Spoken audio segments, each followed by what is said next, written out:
tentunya diambil daripada beberapa ayat dari firman Allah Subhanahu wa taala, juga beberapa hadis yang disampaikan oleh Nabi alaihi salatu wassalam. Ikhwati fillah, para pendengar dan juga para pemirsa dimanapun Anda berada, setelah sebelumnya pada pekan yang lalu kita masih dalam pembahasan bermuamalah atau berinteraksi dengan Al-Quranul Karim, yang mana sebelumnya kita sudah sampaikan bahwa setidaknya untuk seorang muslim dalam berinteraksi dengan Al-Quranul Karim, paling tidak ada 4 cara atau 4 tingkatan, 4 tahapan dalam bermuamalah dengan Al-Quranul Karim, khususnya pada bulan Ramadan yang penuh dengan berkah ini. Tahapan yang pertama tentunya seperti yang sudah disampaikan, yaitu hendaknya seseorang berusaha untuk mempelajari cara membaca Al-Quranul Karim itu sendiri, ya. Tentunya dikarenakan setiap muslim, ya, tanpa terkecuali setiap orang daripada kaum muslimin dituntut daripadanya untuk bisa membaca Al-Quranul Karim, karena isinya terdapat ayat-ayat Allah, ya, pesan-pesan dari Sang Pencipta alam semesta bagi seluruh penduduk bumi, khususnya manusia. Ya. Kemudian tahapan yang kedua juga sudah kita sampaikan, ya,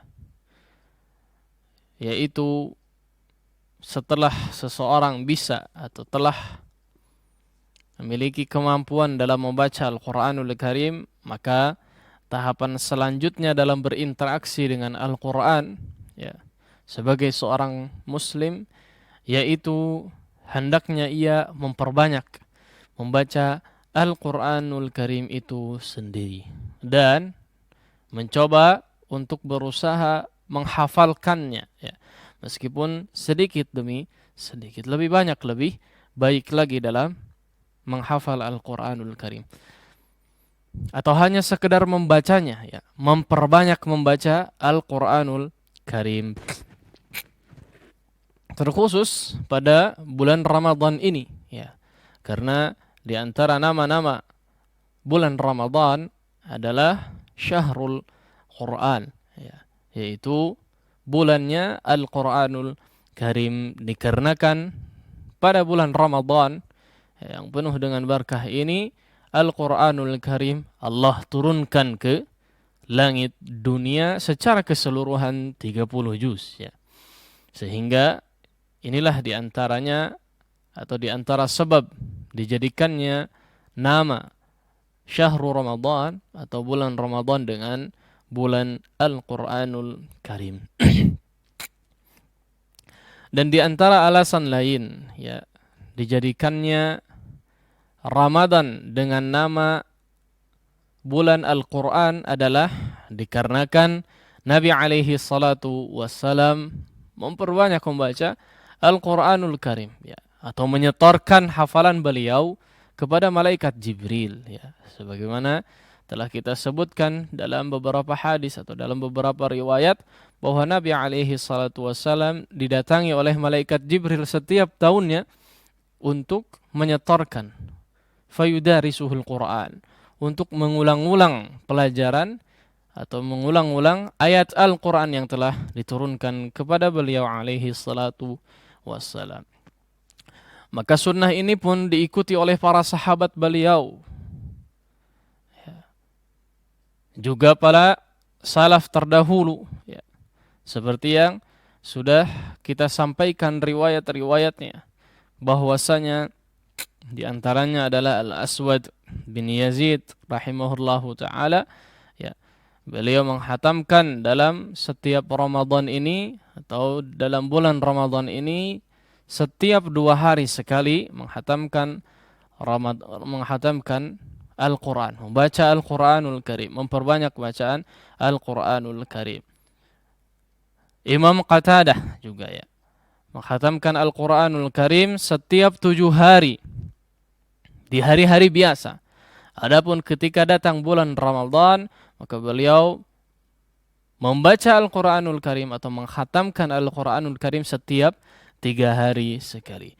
Dan ketika datang 10 hari terakhir pada bulan Ramadan, maka Imam Qatadah menyelesaikan khatam Al-Quran, menyelesaikan bacaan Al-Quranul Karim setiap malamnya. Juga diriwayatkan seperti Imam Asy-Syafi'i rahimahullahu ta'ala, ya. Beliau diriwayatkan bahwa Imam Syafi'i menghatamkan selama bulan Ramadan sebanyak 60 kali. Ya. Maka dari riwayat-riwayat yang telah kita sebutkan tadi, ya, ini menunjukkan bahwa Al-Quranul Karim atau memperbanyak membaca Al-Quranul Karim khususnya pada bulan Ramadan ini memiliki keutamaan yang sangat besar, karena ini diantara merupakan sunnah-sunnah yang dilakukan oleh para salaf terdahulu. Ya. Sebetulnya masih banyak lagi, ya, contoh-contoh dari para salaf terdahulu, ya, yang menyebutkan tentang mereka para salaf terdahulu memperbanyak membaca Al-Quranul Karim pada bulan Ramadan ini. Maka, ya, dari apa yang dilakukan dahulunya, ya, oleh Nabi alaihi salatu wassalam, diikuti oleh para sahabatnya, diikuti oleh para tabi'in, kemudian para ulama terdahulu, para salaf terdahulu, bahkan sampai saat ini, ya. Para ulama, para orang-orang saleh mengikuti jejak, ya, para salaf terdahulu, yaitu memperbanyak Al-Quranul Karim. Maka ini merupakan, ya, tradisi sekaligus sunnah yang seharusnya tidak dilewatkan oleh setiap kaum muslimin. Ya. Ikhwati fillah, para pendengar juga para hadirin dimanapun anda berada rahimakumullah, ya. Perkara ini tidak boleh kita lewatkan, ya. Tidak boleh dilewatkan oleh seorang muslim, ya. Maka jika di antara kita ingin menyelesaikan bacaan Al-Quranul Karim, ada sebuah rumus, ya, untuk memudahkan bagaimana kita menghabiskan atau menyelesaikan bacaan Al-Quranul Karim ini, ya. Sebuah rumus untuk memudahkan saja, ya. Jika Al-Quranul Karim ini adalah 30 juz di dalam keseluruhannya, dan target kita untuk menghabiskan 30 juz ini dalam 30 hari, rata-rata 29 atau 30 hari, maka target per hari kita adalah 1 juz, ya. Kita rumuskan, kita coba rumuskan. Target per hari kita adalah 1 juz, ya. Dan di setiap 1 juz perlu diketahui bahwa untuk ukuran mushaf yang cetakan Timur Tengah, ya. Cetakan Timur Tengah, setiap juznya ada 20 halaman atau 10 lembar. Ada 20 halaman atau 10 lembar. Kecuali juz 30 dia ada 13 halaman. Tapi rata-rata di setiap juznya ada 20 halaman. Maka kalau 1 juz adalah 20 halaman, setiap hari kita harus membaca 20 halaman. Untuk mempermudah, kita coba rumuskan dengan setiap atau bagi dengan salat fardu yang 5, ya. Salat fardu yang 5, sehingga 20 dibagi 5 ketemu menjadi 4, ya. Sehingga bisa dihitung bahwa setiap salat fardu bolehlah kita untuk membaca 4 halaman, ya. 4 halaman di setiap salat fardu, sehingga 1 hari, ya, dalam 1 hari 4 kali 5 sampai 20, ya, kita bisa mendapat paling tidak 1 juz, ya. Entah teknisnya seperti apa, baik sebelum sholat 2 halaman, kemudian setelah sholat 2 halaman, atau sebelum sholat mau langsung 4 halaman, atau setelah sholat langsung 4 halaman, itu tidak jadi masalah ya. Secara teknis nggak masalah, yang jelas dalam 1 kali sholat fardu kita bisa membaca kurang lebih 4 halaman di setiap sholat fardunya, sehingga setiap hari kita bisa menghabiskan 1 juz dalam membaca Al-Quranul Karim. Bagaimana jika kita ingin menyelesaikan 2 kali khatam, misalnya dalam 1 Ramadan, ya. Maka tinggal kali 2. Setiap salat fardu membaca 8 halaman, ya, seperti itu. Ini untuk memudahkan saja. Bagaimana untuk bisa menjadi 3 kali khatam? Maka targetnya dikali lagi, ya, ditambah 4 halaman lagi dan seterusnya. Ya, ketika kita ingin memiliki target, ya. Kalau para penghafal Al-Quran, ya, atau santri-santri, para santri sudah terbiasa mungkin dalam membaca langsung sekali duduk 1 juz, langsung sekali duduk paling tidak setengah juz, ya, bahkan setoran dengan hafalan mereka, mereka sudah bisa cukup banyak dalam membaca Al-Quran. Bahkan terkadang 2 sampai 5 juz, ya, dalam 1 kali duduk. Ya. Oleh karenanya, ya, ini untuk memudahkan saja. Ini merupakan rumus untuk memudahkan dalam hitung-hitungannya saja. Namun tuntutannya adalah kembali lagi agar supaya kita bisa memperbanyak membaca Al-Quranul Karim bagaimanapun caranya. Ya. Tidak mengharuskan untuk dirumuskan, ya, tidak mengharuskan untuk disusun jadwalnya seperti itu tadi, tapi apa? Untuk memudahkan menyelesaikannya saja secara penjadwalan. Ya. Kemudian selanjutnya mungkin ada pertanyaan, ya, yang terlontar atau yang tersirat di kita. Apakah sebuah keharusan untuk mengkhatamkan Al-Quranul Karim dari suratul Fatihah sampai ke surat An-Nas? Ya. Jawabannya tentu tidak, ya. Karena hakikatnya adalah yang dituntut dari seorang muslim, ya, khususnya pada bulan Ramadan ini, ya, adalah memperbanyak zikir kepada Allah Subhanahu wa taala. Yang dituntut sebetulnya adalah memperbanyak zikir kepada Allah Subhanahu wa taala. Dan jumhur ulama, ya, jumhur ulama, mayoritas para ulama menyatakan bahwa zikir terbaik, ya, zikir terbaik seorang muslim dalam ibadahnya adalah qiraatul Quran, ya. Zikir terbaik seorang muslim kepada Allah Subhanahu wa taala adalah qiraatul Quran. Meskipun di situ beberapa ulama menyatakan bitadabburihi, ya, dengan mentadabburinya. Ini merupakan zikir terbaik seorang muslim. Al-Imam Sufyan Ats-Tsauri rahimahullahu taala menyatakan demikian juga, ya, bahwa zikir terbaik adalah qiraatul Quran. Imam Nawawi juga menyatakan hal yang serupa, begitu juga dengan Syekhul Islam Ibnu Taimiyah rahimahullahu taala dan ulama-ulama yang lain menyatakan bahwa qiraatul Quran merupakan zikir terbaik seorang muslim dalam mengingat Allah Subhanahu wa taala. Ya.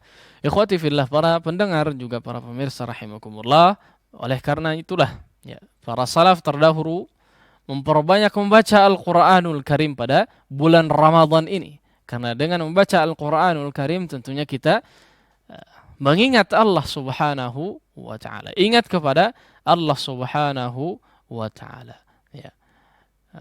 Namun sekali lagi, ya, zikir ini luas, ya.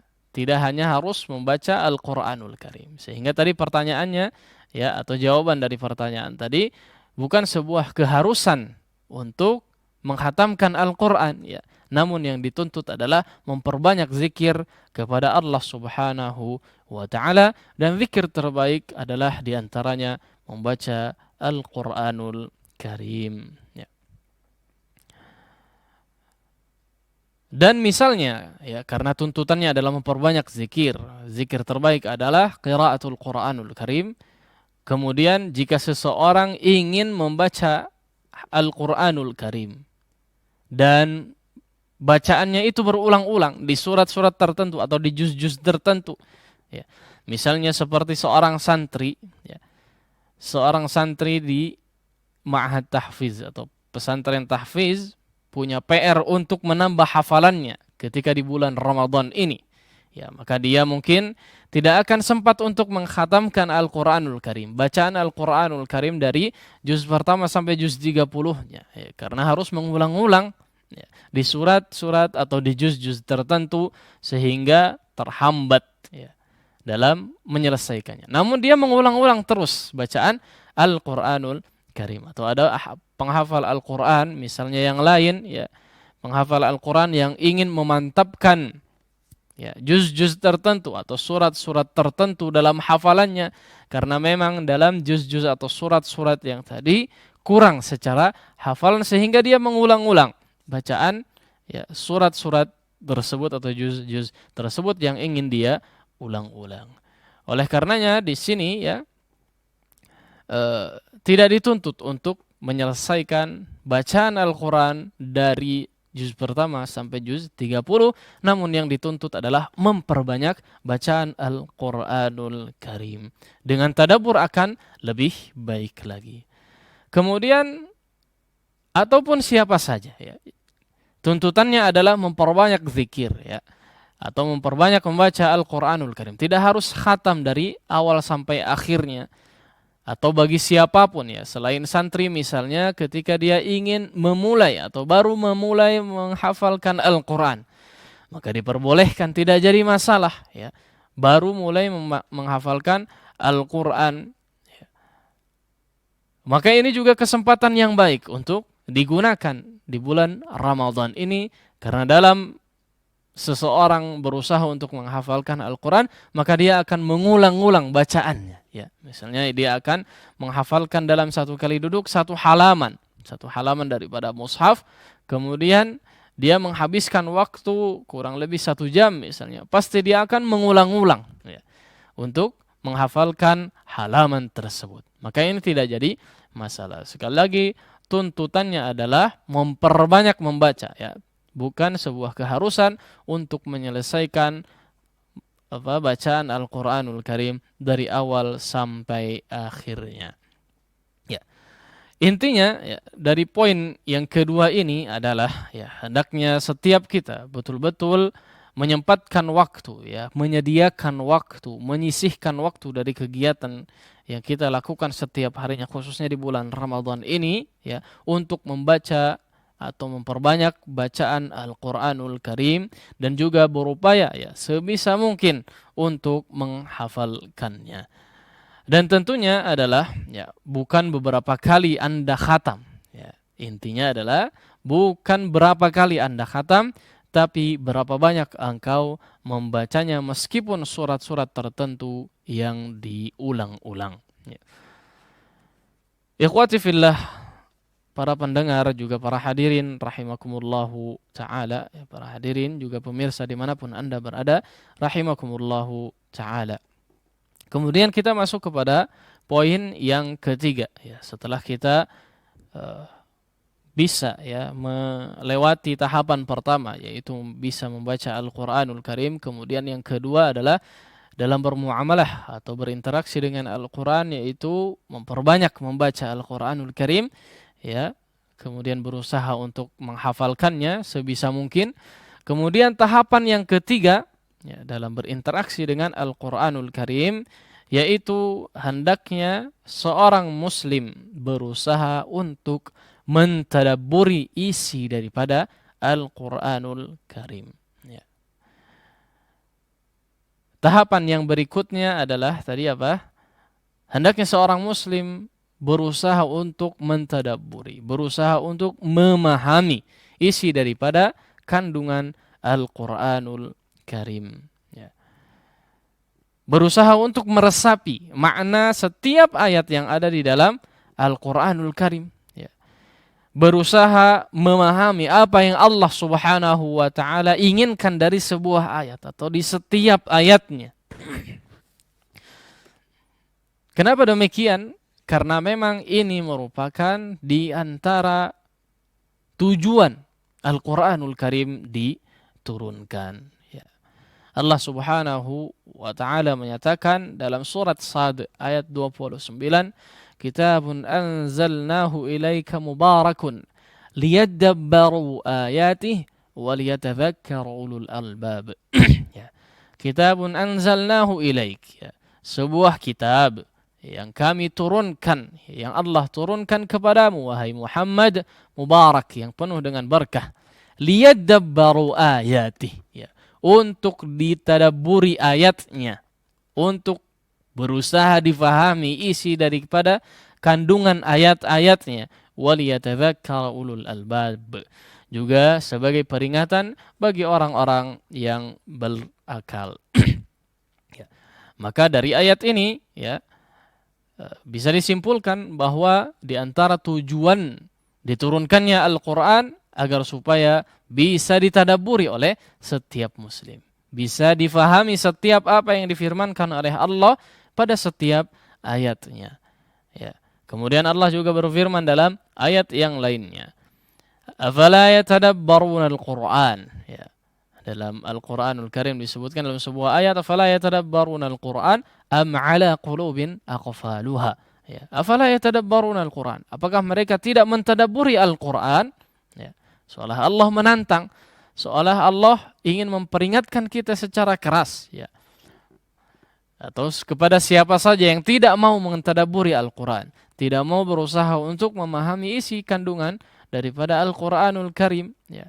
Am ala qulubin aqfaluha, ataukah hati-hati mereka ini tertutup, terkunci daripada kebaikan, ya, daripada ayat-ayat, ya, atau kebaikan-kebaikan dari isi ayat yang disampaikan atau yang ada di dalam Al-Qur'anul Karim.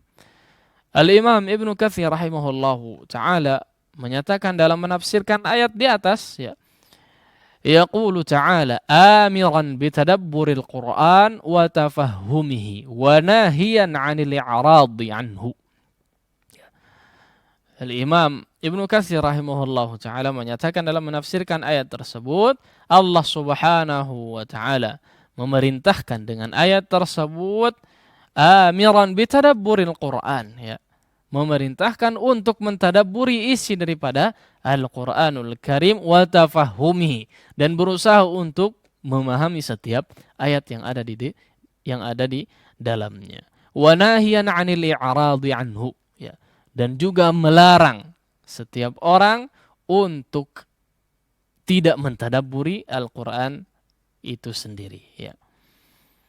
Maka beliau menjelaskan, ya, am ala qulubin aqfaluha fala yatadabbaruna al-Qur'an am ala qulubin aqfaluha ay bal ala qulubin aqfaluha la yakhlisu ilaiha syai'un min ma'anihi, ya.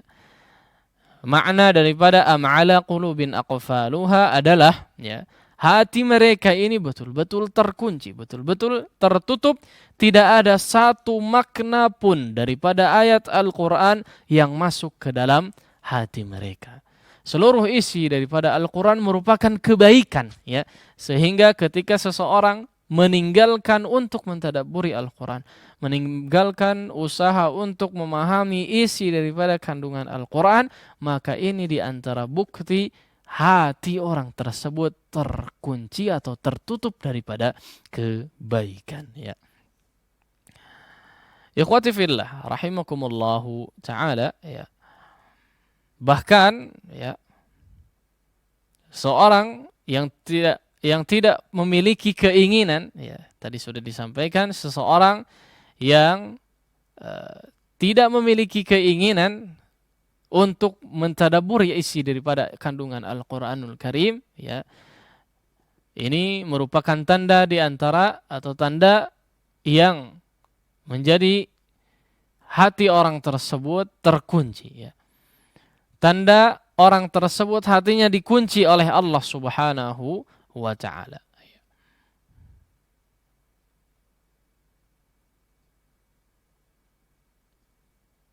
Maka dikatakan, ya, dalam sebuah riwayat bahwasanya, ya, Syekh Muhammad bin Shalih Al-Utsaimin yang menyatakan hal ini dalam kitab usul fit tafsir bahwasanya Allah Subhanahu wa taala atau anna Allah taala wabbakha ulaika alladziina la yatadabbaruna al-Qur'an wa asyara ila anna dzalika min al-iqfali ala qulubihim wa 'adami wusulil khairi ilaiha.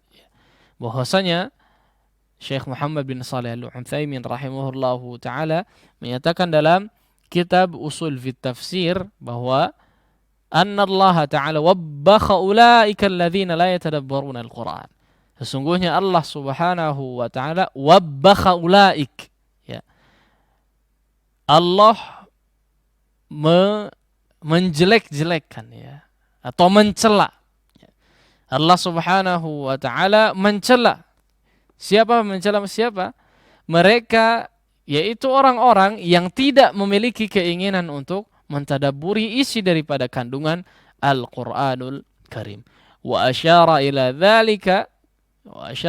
anna dzalika min al-iqfali ala qulubihim. Dan ini merupakan tanda bahwasanya hati-hati mereka ini terkunci atau tertutup, ya, wa adami wusulil khairi ilaiha, dan tidak ada kebaikan yang datang kepada hati mereka, ya, wal iyadzu billah, ya.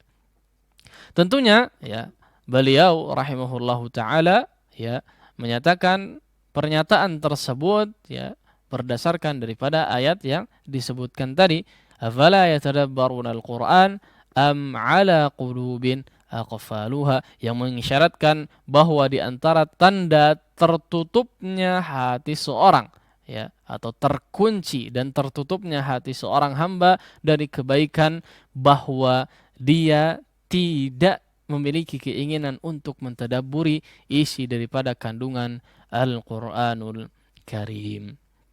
Ikhwati fillah, para pendengar juga para pemirsa rahimakumullahu taala. Di tahapan ini sebetulnya apa yang bisa kita dapatkan dari mentadabburi Al-Qur'an? Apa yang bisa kita dapatkan? Apa yang bisa didapatkan oleh seorang muslim dalam memahami isi daripada kandungan Al-Qur'anul Karim? Maka perlu diketahui mungkin, ya, di antara manfaat, ya, memiliki atau mempelajari atau berusaha untuk memahami isi daripada kandungan Al-Qur'anul Karim banyak sekali, ya. Banyak sekali manfaat yang didapat ketika seseorang mentadabburi isi daripada kandungan Al-Qur'anul Karim, ya. Di antaranya yang pertama adalah, ya, tentu saja ini merupakan, ya, mentadabburi Al-Qur'an, ya, atau tadabburul Qur'an ini merupakan sebuah ibadah yang amat sangat agung, ya. Meskipun seorang hamba hanya membaca artinya saja, ya, tidak dengan tafsirannya, atau bahkan hanya membaca Al-Qur'annya saja, membaca Al-Qur'annya saja sudah dihitung per hurufnya 10 pahala. Ini merupakan amal atau ibadah yang luar biasa agungnya, ya. Apalagi dengan tadabbur, ya. Dia berusaha untuk meresapi, dia berusaha untuk memahami setiap kandungan ayat yang difirmankan oleh Allah Subhanahu wa taala. Dia berusaha untuk memahami, dia berusaha untuk meresapi apa yang Allah Subhanahu wa taala inginkan, ya. Apa yang Allah Subhanahu wa taala sampaikan dalam ayat tersebut atau dalam setiap ayatnya di dalam Al-Qur'anul Karim. Maka ini merupakan perkara yang agung di sisi Allah Subhanahu wa taala, ya. Masih banyak manfaat yang lain, ya, yang bisa didapat oleh seorang muslim dalam mentadabburi Al-Qur'anul Karim, yang insyaallah taala akan kita sampaikan pada kesempatan yang akan datang di pekan depan insyaallah taala. Untuk sampai saat ini insyaallah kita cukupkan sampai di sini. Mudah-mudahan apa yang disampaikan bisa bermanfaat bagi kita semua, juga dijadikan timbangan kebaikan di sisi Allah Subhanahu wa taala.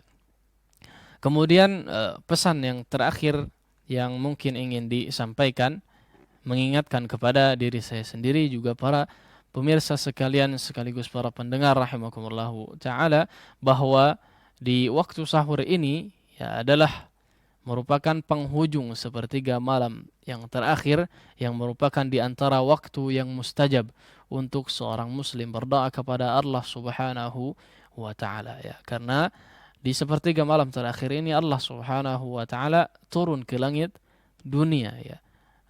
Nabi alaihi salatu wassalam menyatakan bahwa siapa saja yang berdoa kepada Allah maka aku akan mengijabahnya atau mengabulkannya. Barang siapa yang ingin beristighfar kepada Allah Subhanahu wa taala maka Allah akan ampuni, dan barang siapa yang meminta kepada Allah maka Allah akan penuhi ya. Maka ini merupakan kesempatan yang amat sangat baik untuk setiap kita berdoa kepada Allah Subhanahu wa taala. Mudah-mudahan Allah Subhanahu wa taala mengampuni setiap dosa dan kesalahan yang kita lakukan ya, dan juga menjauhkan segala keburukan dari kaum muslimin secara khusus, juga kepada umat manusia secara umum ya.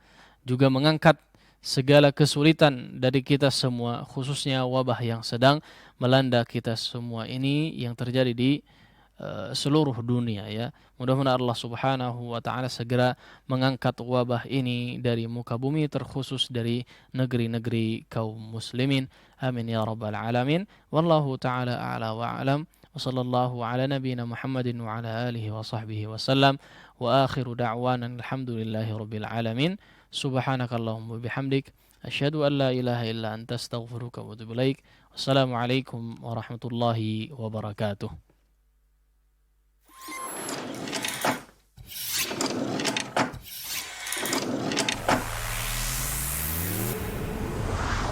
Tarbiyah Sunnah Channel. Lillah, nyunnah, merenah.